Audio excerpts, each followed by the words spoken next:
Hello student, welcome to Amrish Vishwakarma YouTube channels. और आज हम लोग क्लास 9th के केमिस्ट्री में जो फर्स्ट चैप्टर है ना, उसमें हम लोग सीखेंगे।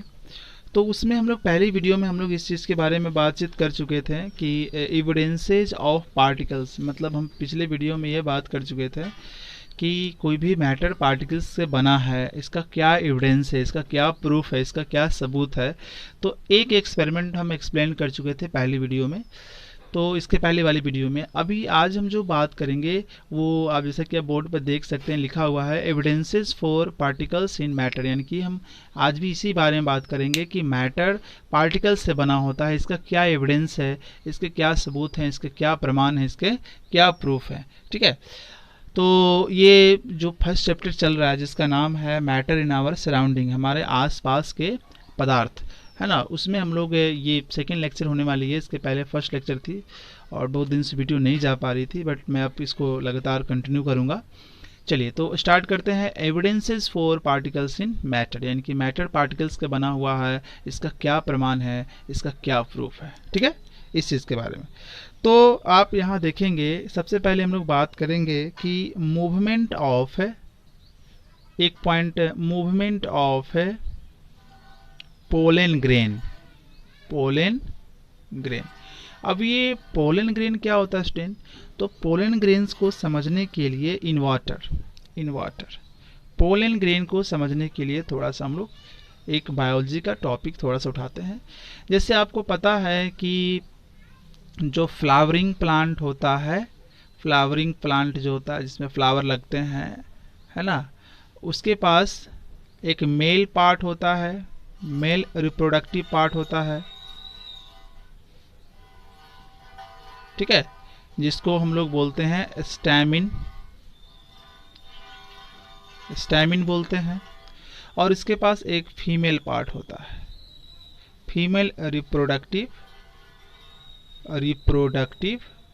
पार्ट होता है, जिसको क्या बोलते हैं, जिसको कार्पल या पिस्टिल और भी दूसरे नामों से इसको जाना जाता है, जिम्नेशियम, एंड्रोसियम। ठीक है, तो उतना डीप नहीं जाना है, हम लोग मेल पार्ट की तरफ बढ़ते हैं। तो जो मेल पार्ट में जो है स्टूडेंट कि फ्लावर का जो मेल पार्ट होता है, जिसको हम लोग स्टैमिन बोलते हैं,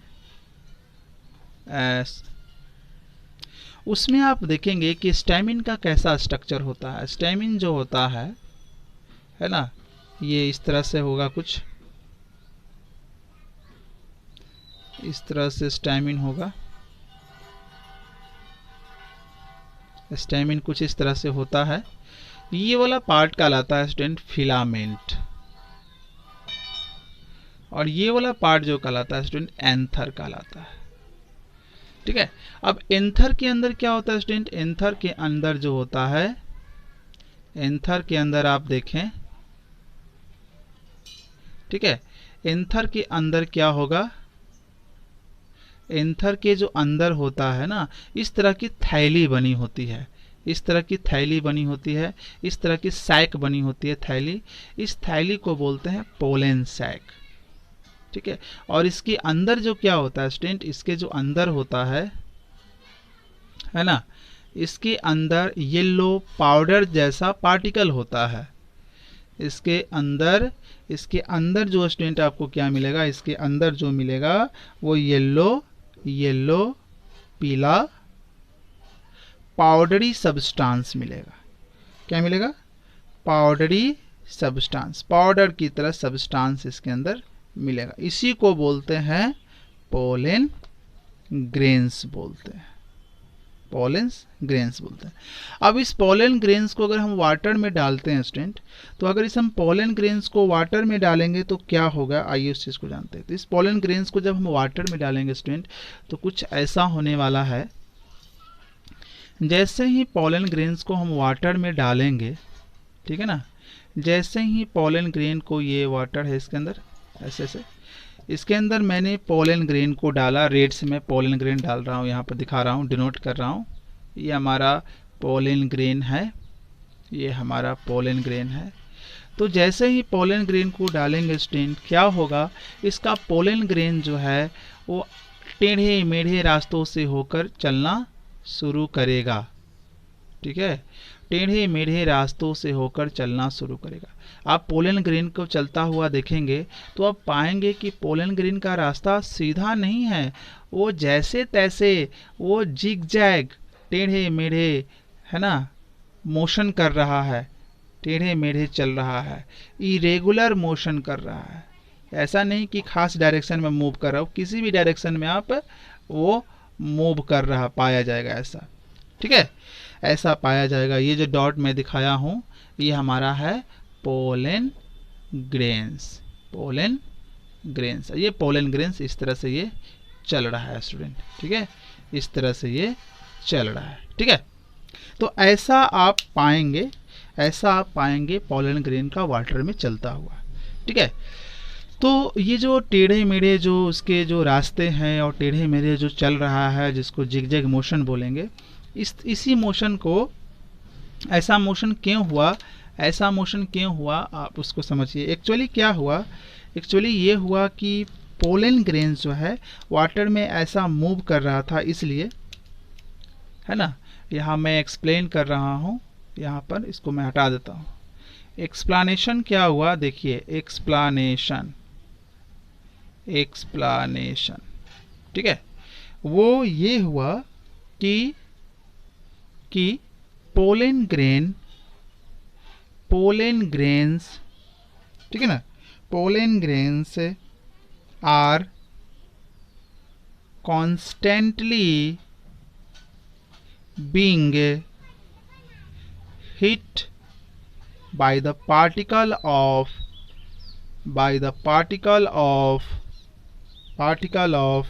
fast moving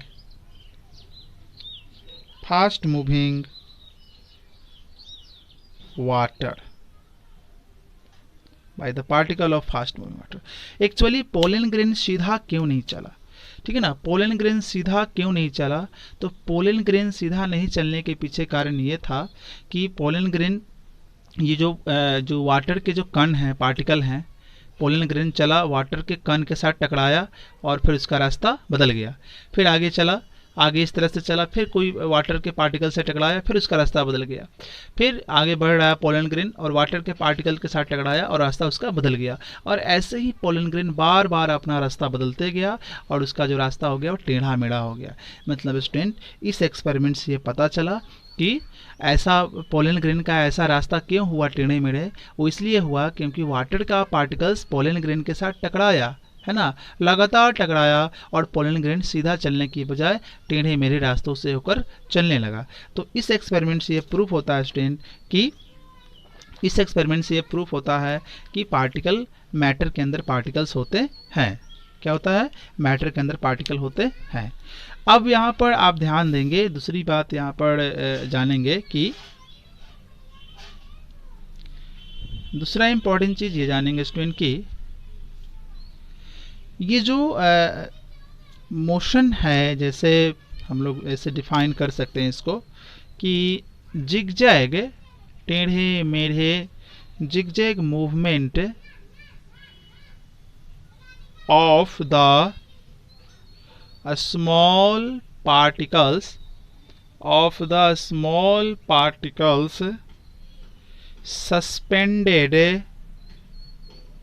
suspended in a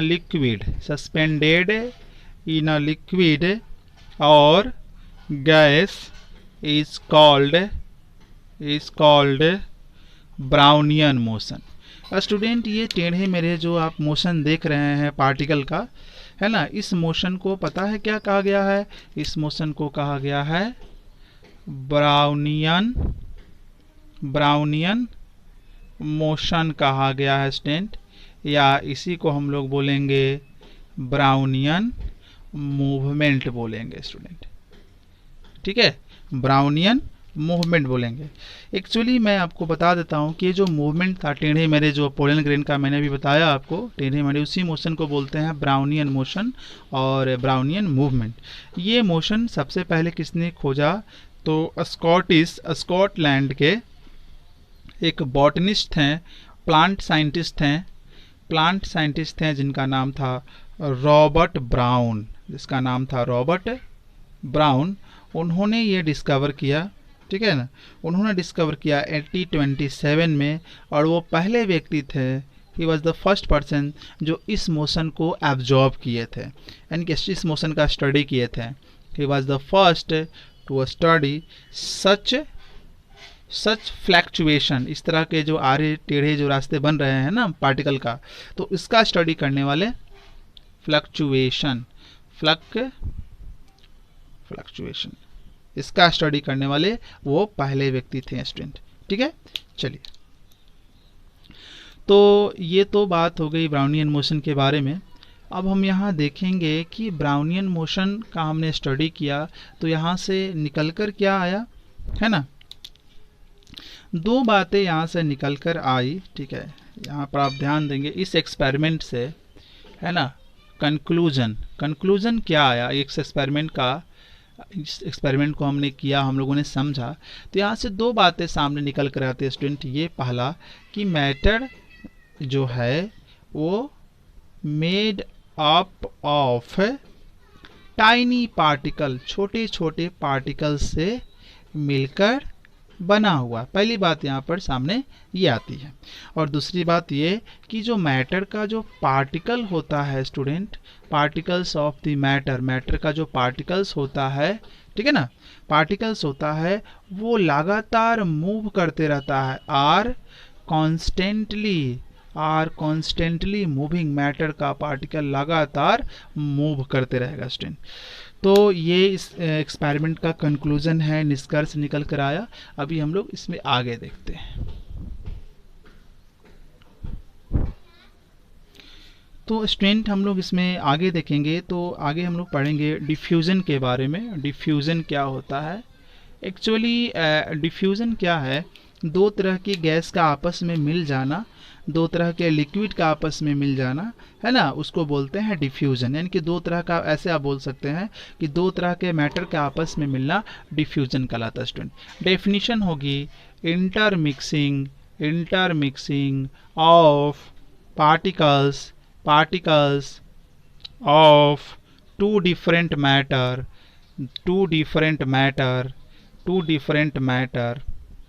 ठीक है, टू टाइप्स ऑफ मैटर करते हैं, two types of matter on their own, ठीक है। यानी कि स्टूडेंट आप इसमें ध्यान देंगे कि डिफ्यूज़न क्या है। डिफ्यूज़न वो है जिसमें पार्टिकल्स, दो अलग अलग तरह का जो मैटर होते हैं खुद ब खुद अपने आप आपस में मिल जाए जब उनको पास लाया जाए तो, ठीक है ना। दो अलग अलग टाइप के मैटर को जब उनको पास लाया जाए तो अपने आप वो दोनों एक दूसरे में मिक्स हो जाए, आपस में घुल मिल जाए, उसी को बोलते हैं डिफ्यूज़न। एक्चुअली डिफ्यूज़न को हिंदी में क्या बोलते हैं स्टूडेंट? विसरण बोलते हैं, ठीक है। इसको क्या बोलते हैं आपस हिंदी में? विसरण बोलते हैं। तो इसमें क्या होता है कि दो अलग अलग टाइप के मैटर के कुछ कण जो होते हैं, कण यानी कि पार्टिकल्स आपस में मिक्स हो जाएंगे अपने आप, है ना, उसको बोलते हैं हम लोग डिफ्यूज़न बोलते हैं। अब आइए डिफ्यूज़न का एग्जांपल देख लीजिए। तो डिफ्यूज़न का सबसे पहला एग्जांपल हम लोग देख लेते हैं, वो ये है परफ्यूम बोतल से डिफ्यूज़न कैसे होगा आप सोच रहे होंगे। परफ्यूम बोतल, तो परफ्यूम बोतल का मतलब जैसे ही परफ्यूम बोतल को हम लोग खोलते हैं, है ना, तो उसका जो खोलते हैं तो उसका जो स्मेल होता है वो काफ़ी दूर दूर तक फैल जाता है ना, आस पड़ोस के लोगों तक और दूर दूर तक फैल जाता है। एक्चुअली होता क्या है कि जब परफ्यूम बोतल को हमने खोला तो जो उसका स्मेल आया, स्मेल, है ना, वो एयर के पार्टिकल के साथ, ठीक है ना, एयर पार्टिकल के साथ जाकर क्या हो गया? मिक्स हो गया, मतलब आपस में मिल गया। और फिर वो स्मेल जो है, वो स्मेल या वो फ्रेग्रेंस, जो खुशबू जो है परफ्यूम का, है ना, वो काफ़ी दूर दूर तक फैल गई है स्टूडेंट। तो ये बात तो समझ में आ गई होगी कि किस तरह से परफ्यूम बॉटल भी डिफ्यूज़न करता है। दूसरा एग्जांपल है ये अगरबत्ती का। अगरबत्ती भी डिफ्यूजन करता है स्टूडेंट। एक कॉर्नर में अगरबत्ती जल रही है तो दूसरे कॉर्नर में, रूम के दूसरे कॉर्नर में आप उसका स्मेल को फील कर पाएंगे, उसका फ्रेगरेंस, खुशबू को फील कर पाएंगे। एक्चुअली क्या हुआ कि जो अगरबत्ती से जो धुआं निकल रहा था या स्मेल निकल रहा था वो एयर में मिक्स हो गया, और एयर जहाँ तक गई वहाँ तक उस स्मेल को कैरी करते हुए लेकर गई, और फिर वहाँ उस वाले हिस्से में भी अगरबत्ती की खुशबू आने लगी। ठीक है, इतना ही नहीं है स्टूडेंट, एक और एग्जांपल है जो हॉट फूड, गर्म खाना। गर्म खाना जो होता है, बनता है तो काफ़ी दूर दूर तक उसका स्मेल जाता है। एक्चुअली क्या हुआ, गर्म खाने की स्मेल एयर में मिक्स हो गई और एयर उसको कैरी करके काफ़ी दूर तक लेकर गया, और वहाँ तक वो हम फील कर सकते हैं कि ये चीज़ बन रही है या इसकी ऐसी खुशबू है। ठीक है ना, तो गर्म फूड से भी निकलने वाला जो स्मेल होता है वो भी एयर में मिक्स हो जाता है, और वो भी डिफ्यूजन का एग्जाम्पल हुआ स्टूडेंट।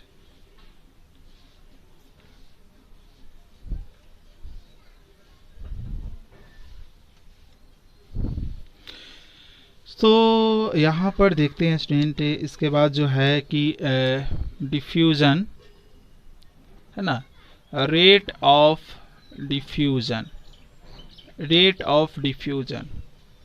सबसे फास्ट जो डिफ्यूज़न होता है वो गैस में होता है। गैस में, इन गैस डिफ्यूज़न सबसे फास्ट होता है। ऐसा क्यों? ऐसा इसलिए, रीज़न इसका जानिए। गैस में डिफ्यूज़न क्यों फास्ट होता है?